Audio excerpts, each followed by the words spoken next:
শাকিব খানের নতুন সিনেমা নিয়ে শুরু হয়েছে বেশ কৌতূহল। ছবির নাম Prince once upon a time in Dhaka. শিগগিরই শুরু হবে এর শুটিং। এ ছবিতে একাধিক নায়িকা থাকবেন এমন খবর আগেই শোনা গিয়েছিল।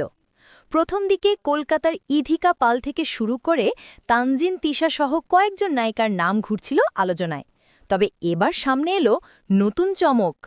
শাকিবের জুটি হতে যাচ্ছেন পাকিস্তানের জনপ্রিয় ও আকর্ষণীয় অভিনেত্রী হানিয়া আমির। ঘনিষ্ঠ সূত্রে এমন খবরই পাওয়া গেছে। গত ২২ আগস্ট ছবিটির আনুষ্ঠানিক ঘোষণা হয়। সেখান থেকে ভক্তদের কৌতূহল, কে হবেন শাকিবের নায়িকা। শুরুতে ইধিকা পালের নাম থাকলেও এখন পুরো দৃষ্টি হানিয়ার দিকেই। ঢাকার সূত্র বলছে, শিগগিরই হানিয়া ঢাকায় আসবেন সানসিল্কের ব্র্যান্ড অ্যাম্বাসেডর হিসেবে। Hi Bangladesh, it's Hania. Guess what? I am coming to Dhaka.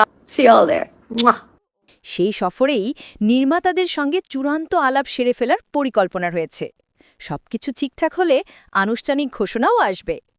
প্রযোজক পরিচালক ইতোমধ্যেই শাকিব খানের কাছ থেকে হানিয়াকে নিয়ে ইতিবাচক সাড়া পেয়েছেন। তবে শুধু হানিয়া নন, সিনেমাটিতে থাকবেন মোট ৩ জন নায়িকা।